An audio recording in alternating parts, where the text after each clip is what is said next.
Welcome to शिक्षा site.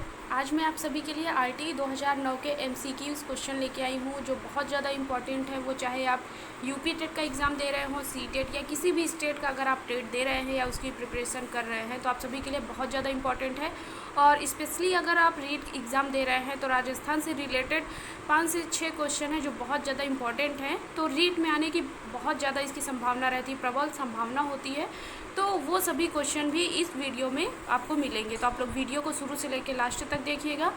और अभी तक चैनल को सब्सक्राइब नहीं किया है तो प्लीज़ कर लें और साथ ही साथ बेल आइकन को ज़रूर प्रेस करें जिससे आगे के वीडियो की जो नोटिफिकेशन है वो आप सभी को मिल जाए। तो चलिए स्टार्ट करते हैं। सबसे पहले आप सभी को आरटीई 2009 का जो फुल फॉर्म है वो बता दें। तो आरटीई 2009 का जो फुल फॉर्म है निःशुल्क एवं अनिवार्य बाल शिक्षा अधिकार अधिनियम। यहाँ पे जो आपको दिख रहा है निःशुल्क एवं अनिवार्य बाल शिक्षा अधिकार अधिनियम, इसका ये फुल फॉर्म है। कई एग्जामों में पूछा जा चुका है कि आरटी 2009 का पूरा नाम क्या है, तो आप लोग इसे टिक कर सकते हैं। और आप लोग साथ ही साथ वीडियो देखते टाइम वन लाइनर आप नोट्स बनाते चले जो आप लास्ट टाइम पे बहुत ज़्यादा हेल्पफुल हो जाता है। तो पहला जो क्वेश्चन है, बालकों का मुफ्त एवं अनिवार्य शिक्षा का अधिकार अधिनियम देश में कब लागू हुआ? और पहला ऑप्शन है 1 अप्रैल 2009, 1 नवंबर 2009, 1 अप्रैल 2010 या 1 नवंबर 2010। तो बालकों का मुफ्त एवं अनिवार्य शिक्षा का अधिकार अधिनियम जो है वो 1 अप्रैल 2010 को लागू हुआ था। और 2 जुलाई 2009 को, सबसे पहले आपको पूरी इसकी डेट बता दें तो 2 जुलाई 2009 को ये कैबिनेट को इसकी मंजूरी मिली थी। फिर इसके बाद 20 जुलाई 2009 को ये राज्यसभा में पास हुआ था। 4 अगस्त 2009 को ये लोकसभा में पारित हुआ था। और 26 अगस्त 2009 को जो उस समय की राष्ट्रपति थी प्रतिभा पाटिल, उन्होंने इस पे हस्ताक्षर हुए थे। और 27 अगस्त 2009 को भारत के राजपत्र में प्रकाशित किया गया था। और 1 अप्रैल जो बहुत ज़्यादा इम्पॉर्टेंट है, 1 अप्रैल 2010 को संपूर्ण देश में लागू हुआ। और साथ ही साथ संपूर्ण देश में लागू होने के साथ साथ जम्मू कश्मीर में ये लागू नहीं हुआ था। अक्सर ये क्वेश्चन पूछा जाता है कि आरटी निम्न राज्यों में कौन से राज्य में लागू नहीं हुआ था। 4 ऑप्शन आपको दिए रहते हैं तो उसमें आप जम्मू और कश्मीर को टिक करना होता है। तो सारे डेट आप सभी को बता दिए हैं, उम्मीद है कि आप लोग इसे नोट डाउन जरूर करेंगे। अगला क्वेश्चन है, आरटी 2009 में कुल कितने अध्याय हैं? 7 अध्याय हैं, 6 अध्याय हैं, 5 अध्याय हैं या 8 अध्याय हैं? तो आरटी 2009 में कुल 7 अध्याय हैं, 38 धाराएं हैं। 7 अध्याय हैं और 38 धाराएं हैं। तो ये पहला जो ऑप्शन है वो करेक्ट हो जाएगा। 38 धाराएं भी आप साथ साथ लिखते चलिए। और जो सबसे बड़ा जो अध्याय है वो अध्याय 4 है जिसमें शिक्षकों के बारे में है, कौन कौन से विद्यालय के मानक होने चाहिए, ये सभी अध्याय 4 के अंतर्गत आते हैं। फिर इसके बाद शिक्षा का अधिकार संविधान संशोधन के द्वारा किस वर्ष में समवर्ती सूची में डाला गया? 1952 में, 1976 में, 1986 में या 1952 में? तो शिक्षा का अधिकार संविधान संशोधन के द्वारा 1976 में जो है वो समवर्ती सूची में शिक्षा को डाला गया था। फिर अगला क्वेश्चन है, आरटी एक्ट सर्वप्रथम किस सदन में पेश किया गया था? उच्च सदन में, निम्न सदन में, दोनों में एक साथ या इनमें से कोई नहीं? तो इसका जो करेक्ट ऑप्शन हो जाएगा, आरटी जो है वो सबसे पहले उच्च सदन में पेश किया गया था। उच्च सदन अर्थात राज्यसभा। अक्सर लोग कंफ्यूज रहते हैं, उच्च सदन जो होता है वो राज्यसभा होता है और जो निम्न सदन होगा वो लोकसभा होता है। तो सबसे पहले राज्यसभा में इसको पेश किया गया था। फिर अगला क्वेश्चन हो जाएगा, अक्सर ये पूछ लिया जाता है कि राज्यसभा में कब पेश किया गया था? तो राज्यसभा में ये 20 जुलाई 2009 को पेश किया गया था और लोकसभा में 4 अगस्त 2009 को पेश किया गया था। लोकसभा अर्थात निम्न सदन। फिर अगला क्वेश्चन हो जाएगा, निम्न संरचनाओं में से शिक्षा का अधिकार अधिनियम 2009 वकालत करता है? मुख्यधारा शिक्षा का, समावेशी शिक्षा का, ए व बी दोनों में या उपयुक्त में से कोई नहीं? तो जो आरटी 2009 है वो समावेशी शिक्षा की वकालत करता है। अक्सर लोग ए व बी दोनों ऑप्शन देख के उसी पे टिक करते हैं। तो समावेशी शिक्षा का जो सिफारिश या वकालत है वो आरटी 2009 करता है। अगला क्वेश्चन है, आरटी 2009 का सबसे बड़ा अध्याय है अध्याय 3, अध्याय 4, अध्याय 7 या अध्याय 8? तो आप सभी को बता दें कि अध्याय 4 जो है, इसके पहले भी मैंने अभी बताया था कि अध्याय 4 जो है वो आरटीई एक्ट का सबसे बड़ा अध्याय 4 ही है जिसमें शिक्षकों के मानक और शिक्षकों की गुणवत्ता इन सभी के बारे में बताया गया है। फिर इसके बाद आरटी 2009 में बालक शब्द से तात्पर्य है 6 से 18 वर्ष के बच्चों के लिए, 6 से 14 वर्ष के बच्चों के लिए और 13 से 18 वर्ष के बच्चों के लिए या 1 से 15 वर्ष के बच्चों के लिए। तो आप सभी को बता दें कि जो धारा 2 है इसमें महत्वपूर्ण जो शब्द हैं उन सभी की व्याख्या की गई है। तो उसमें सबसे पहले जो है वो बालक शब्द की व्याख्या की गई है कि हम बालक मानेंगे किसको, तो 6 से 14 वर्ष के जो बालक हैं उनके लिए बालक शब्द से तात्पर्य बताया गया, बालक शब्द का जो अर्थ है वो बताया गया है। और आरटी का सबसे बड़ा जो दोष है वो 14 वर्ष से जो भी अधिक बच्चे हैं उनके बारे में कोई भी व्याख्या या कोई भी वर्णन इसके बारे में नहीं मिलता है आरटी 2009 में, तो ये इसके दोष के बारे में पूछा जा सकता है। और इसके साथ ही साथ धारा 2 में जो है वो समुचित सरकार, स्थानीय सरकार, प्रारंभिक शिक्षा किसे कहेंगे, दुर्बल वर्ग कौन सा होगा, स्कूल, वंचित वर्ग, इन सभी के बारे में धारा 2 में बताया गया है। अक्सर ये भी पूछा जा सकता है कि धारा 2 में किसका वर्णन है निम्न में से, तो ये आप लोग नोट डाउन कर सकते हैं। फिर इसके बाद आरटी 2009 का परिणाम है 86वां संविधान संशोधन अनुच्छेद 21A को लागू, शिक्षा सबके लिए या इनमें से सभी। तो इसका जो करेक्ट आंसर होगा वो होगा इनमें से सभी, क्योंकि 86वां संविधान संशोधन भी इसका परिणाम है और ये 2002 में हुआ था, अनुच्छेद 21A को लागू, और इस सबके लिए शिक्षा इसकी थीम थी। तो इनमें से सभी ऑप्शन जो है वो करेक्ट हो जाएगा, ये 4th ऑप्शन करेक्ट है। फिर इसके बाद बालकों के अधिकार का संरक्षण किस अध्याय में है, अध्याय 2 में, अध्याय 4 में, अध्याय 5 में, अध्याय 6 में। यहाँ पे अध्याय 6 होना चाहिए था, अध्याय 2 यहाँ पे अध्याय 7 की जगह पे आप 6 कर सकते हैं। तो अध्याय 6 में बालकों के अधिकार का संरक्षण का वर्णन मिलता है, तो अध्याय 6 हो जाएगा यहाँ पे। तो अगला क्वेश्चन हो जाएगा आरटी कहाँ लागू नहीं होता है, नवोदय विद्यालय में, कस्तूरबा गांधी विद्यालय में, मदरसा या सैनिक विद्यालय में।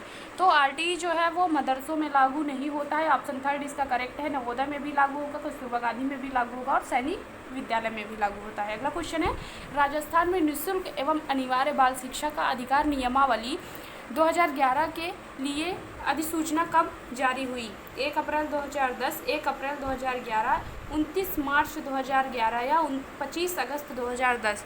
तो राजस्थान में निःशुल्क एवं अनिवार्य बाल शिक्षा का अधिकार नियमावली जो 2011 के लिए अधिसूचना जो जारी हुई वो 29 मार्च 2011 को जारी हुई।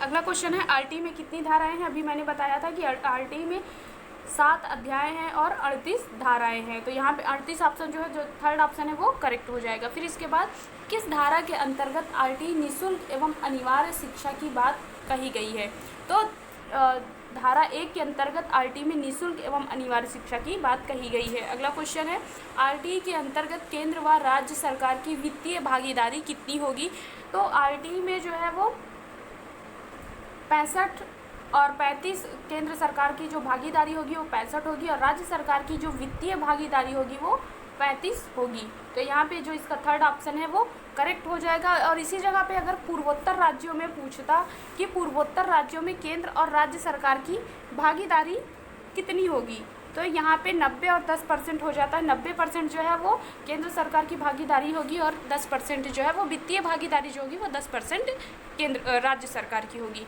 फिर अगला क्वेश्चन हो जाएगा आरटी 2009 के बारे में सत्य है, इसमें 7 अध्याय 38 धाराएं हैं या संपूर्ण भारत में लागू है। प्रत्येक शिक्षक को प्रत्येक सप्ताह में 45 घंटे काम करना है या ए व सी दोनों।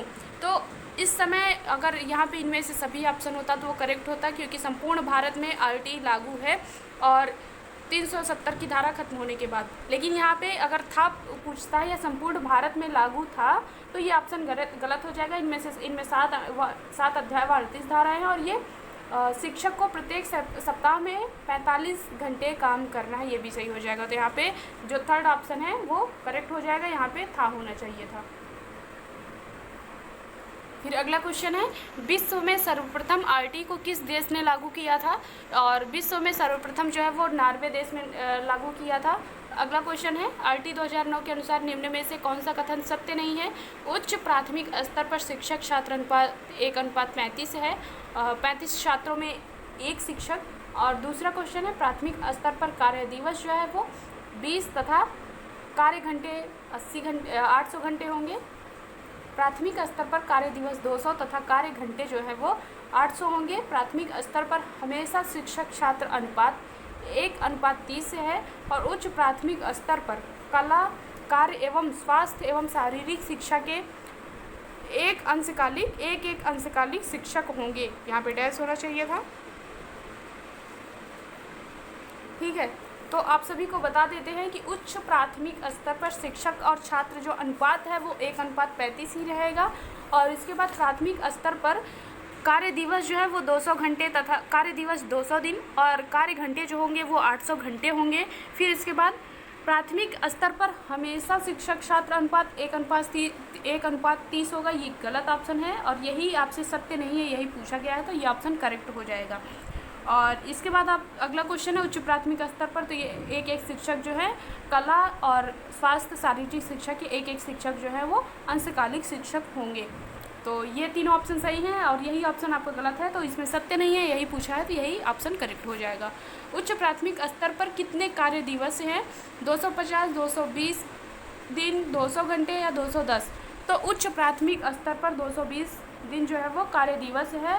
अगर यहीं पे अगर प्राथमिक स्तर का पूछा गया था तो प्राथमिक के लिए यहाँ पे 200 घंटे ऑप्शन करेक्ट हो जाता। फिर इसके बाद आरटीई की किस धारा के अंतर्गत सरकारी शिक्षकों को निजी ट्यूशन पर रोक है?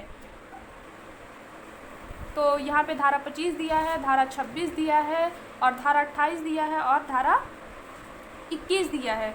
तो आप सभी को बता दें कि सबसे पहले धारा 25 के बारे में बता दें कि धारा 25 में जो है शिक्षक और छात्र अनुपात, जैसा कि मैंने बताया कि उच्च प्राथमिक स्तर पर 1:35 होगा और प्राथमिक स्तर पर 1:30 होगा, तो इस हिसाब से।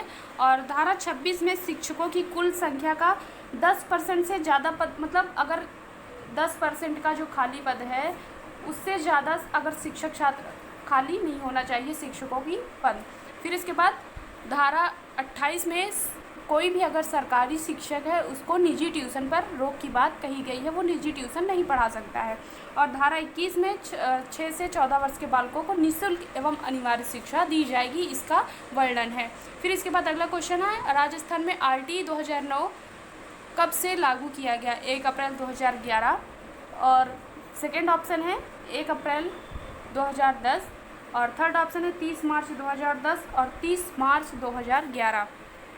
तो यहाँ पे जो करेक्ट ऑप्शन होगा 1 अप्रैल 2011 को आरटीई 2009 राजस्थान में लागू किया गया था। इसके पहले भी मैंने ये क्वेश्चन करा दिया है। फिर अगला क्वेश्चन हो जाएगा आरटीई 2009 संसद के निम्न सदन द्वारा कब पारित किया गया? तो निम्न सदन में जो है वो आप सभी को पहले बता दें कि निम्न सदन जो होता है वो लोकसभा को कहा जाता है। और अभी पहले क्वेश्चन में ही मैंने बता दिया था कि निम्न सदन में जो है वो 4 अगस्त 2009 को निम्न सदन अर्थात लोकसभा में पारित किया गया था।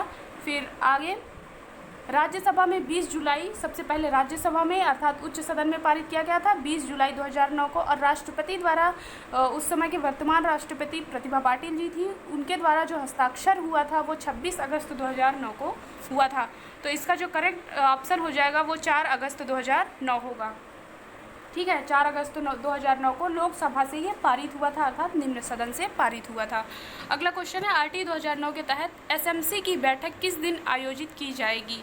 प्रत्येक माह की अमावस्या को और प्रत्येक माह की पूर्णिमा को, प्रत्येक माह की अष्टमी को या प्रत्येक माह की एकादशी को। तो आप सभी को बता दें कि एसएमसी अर्थात अभिभावक से संबंधित है, अभिभावकों की जो बैठक होगी उसका जो आयोजन है वो प्रत्येक माह की अमावस्या को आयोजित किया जाएगा। निःशुल्क शिक्षा को अनिवार्य शिक्षा अधिनियम निःशुल्क शिक्षा को अनिवार्य शिक्षा अधिनियमित किया गया लोकसभा द्वारा, राज्यसभा द्वारा, भारत की संसद द्वारा या इनमें से सभी। तो इसकी भारत की संसद द्वारा निःशुल्क शिक्षा को अनिवार्य शिक्षा अधिनियम किया गया। पहले ये निःशुल्क शिक्षा था, बाद में इसे अनिवार्य शिक्षा अधिनियम किया गया। तो यहाँ पे ये सभी क्वेश्चन समाप्त हो जाते हैं। लगभग हमने 20 से ज़्यादा क्वेश्चन किए हैं। अगर आप सभी को ये क्वेश्चन पसंद आते हैं या आप लोग इसे ज़रूर से ज़रूर शेयर करें जिससे किसी और के लिए भी ये वीडियो हेल्पफुल हो जाए। तो अभी तक चैनल को सब्सक्राइब नहीं किया है तो प्लीज़ कर लें और साथ ही साथ बेल आइकन को ज़रूर प्रेस करें।